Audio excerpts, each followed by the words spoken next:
What's up, everyone? I want to talk about unemployment and poverty amongst black people in South Africa. We are the largest population of the country, but we are also the largest population of the poorest people in the country. There are many reasons for that, of course, and there is solutions to all of that as well. But the reason I decided to make this video, which by the way, when I make videos like this, I usually get less views, but it's all right that one or two people who look at this and watch until the end, maybe they agree with me, maybe they also have solutions. So this is more of me complaining and also introducing some possible solutions to these problems that I'm going to talk about in this video. Black South Africans are the poorest people in the country and the most unemployed people in the country. Yesterday, I had a conversation with a guy who has a degree in accounting. I think he said in accounting, commerce, law, or accounting. And he was complaining that he is unable to get a job as quickly as some of his peers, especially his white peers from the varsity that he studied at. While I understand that, look, you go to school for so many years and you get your degree, and after getting your degree, you want to get yourself in the job market, and it's difficult. It is very frustrating because you've invested so much money and time. And for him, luckily, he got a bursary, so he never had to pay any fees whatsoever. But when it came to buying textbooks, traveling to school, or organizing accommodation, unfortunately, that part he had to do himself. But when it came to tuition fees, everything was paid for and catered for him. And 2 years into his studies, luckily again, he was able to also be lucky enough for tuition and textbooks and accommodation to be covered for him, but he had to cover his own food and transport to and from the campus. Now that he's done, never mind the fact that he got his education for what we may say for free, never mind that fact, he invested a lot of time studying. And after investing so much of your time and so much of your social life, especially from history, this guy never really went out as a varsity kid. You expect that when you are done with your degree in such a good, we could say such a good major or good course and field or industry, whatever, you'd expect that since you did very well in your studies, getting a job should be as easy or should be at least a bit easy compared to other people who didn't get that education.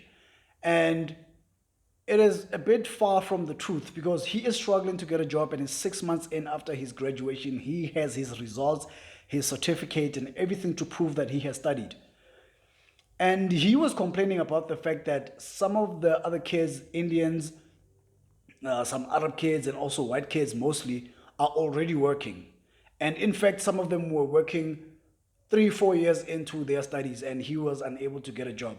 And he was complaining about the fact that these kids were able to get these jobs so quickly and so easy because they were working mostly for family owned companies, or they were working mostly for companies that were within the family network where someone knew someone who could get them a job in a specific company.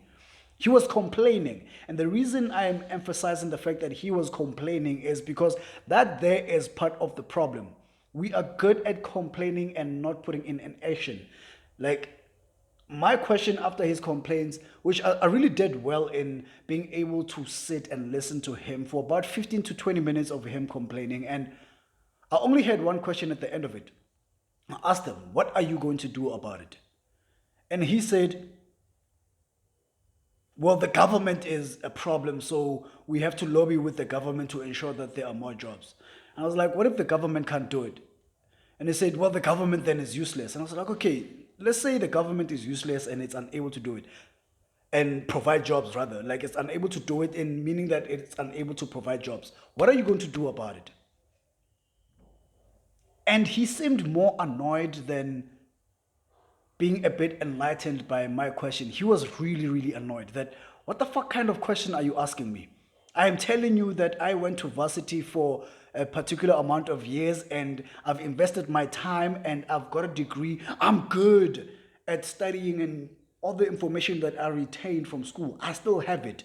I deserve a job. I should have a job. I must have a job. But it was the I deserve a job attitude and the way that he was saying things that I thought to myself, this guy is not hearing what I am asking him. I'm asking him what is the solution that he is introducing to the problem that he is facing as an individual. And he seemed to think it more of the problem for himself and himself alone. And I said to him, you know that the problem that you are going through is something that many other black kids who have degrees, diplomas, and whatever are going through. And he said, yes, exactly. And that's the problem. The government is a problem.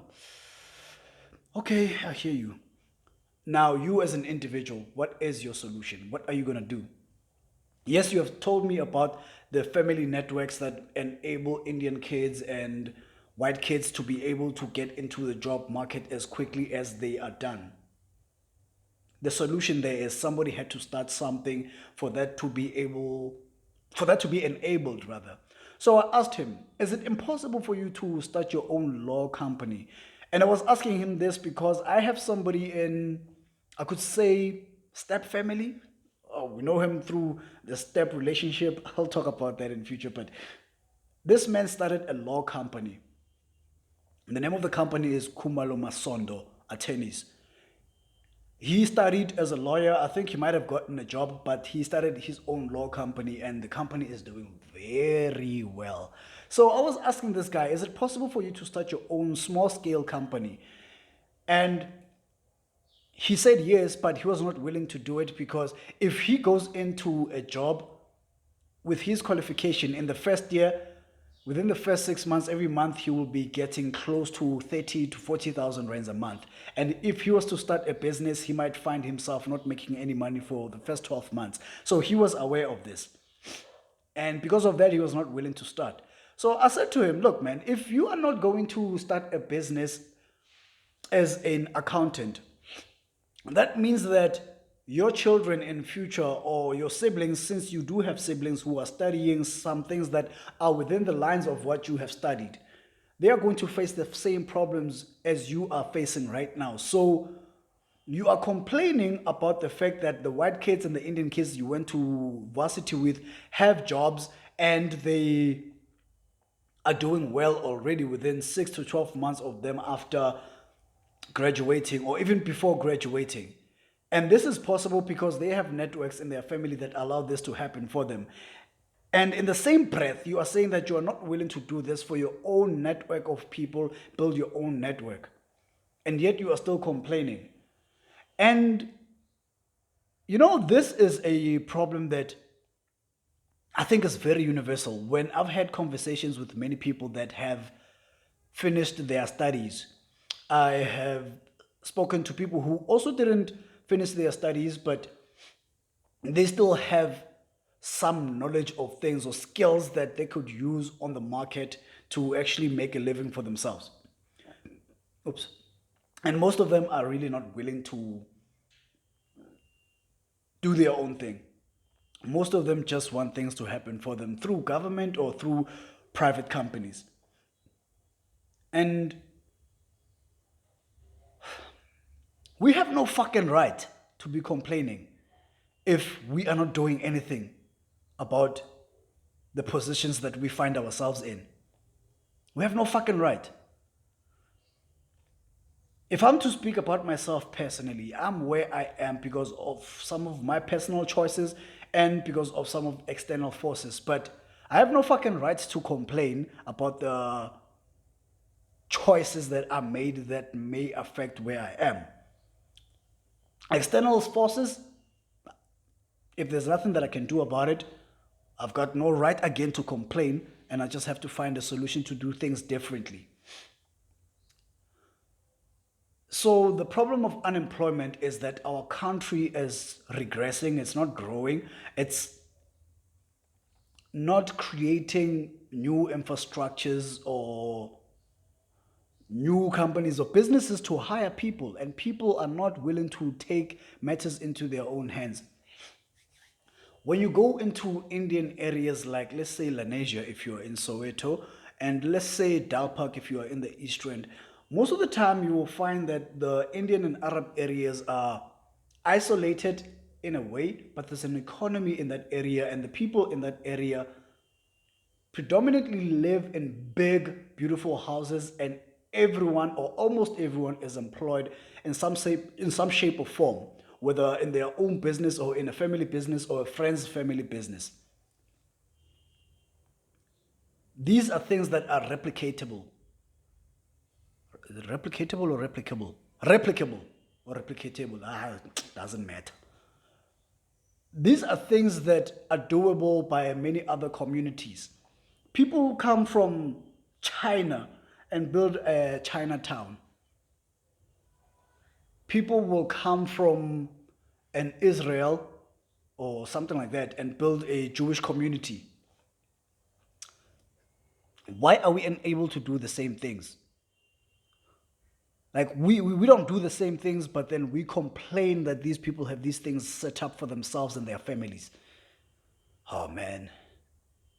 I mean, when I think about it a little bit, it does annoy me. It does piss me off a little bit. That in one breath we are complaining that people are doing things for themselves, in the other we want to benefit from the things that they have set up for themselves.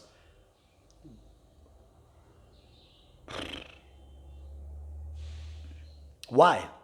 Ask yourself why. Why do we do that? The country is regressing and everybody's still looking for a job. The country is regressing and everybody's still looking for a grant. The country is regressing and everybody is still wanting to sit on their hands and do nothing but complain and strike, riots, looting. And when you are someone who does something about the situation you are in, cabanga ukuthi ungcono lo uzenza ngcono kamude ungcono ngoba uyaphanda khona something ayenzayo, so makayenza nyana lento ayenzayo ucabanga ukuthi sekangcono kunathi. That person is not better than you. They just understand the situation that they are in. They just understand that the only person who is responsible for saving them from that situation is themselves. And yet we have the guts, should I say we have the guts to complain that this person is trying to change their lives, difficult as it may be. Listen, guys, we have to take matters into our own hands. The same way we are able to take matters into our own hands when we can afford electricity and we steal electricity, the same way we are able to take matters into our own hands when there's criminals and the police are not helping and we are essentially doing mob justice. It's the same way that since the government and the private companies cannot help us with our finances, we can do something for ourselves. And may we not see it as someone thinking that they are better than us when they change their situations and their lives. And may we not sabotage them. Instead, may we support them. Not support them because they are black. Support them because they are actually doing something to better their lives, the lives of their families, and essentially the lives of everyone in their close vicinity.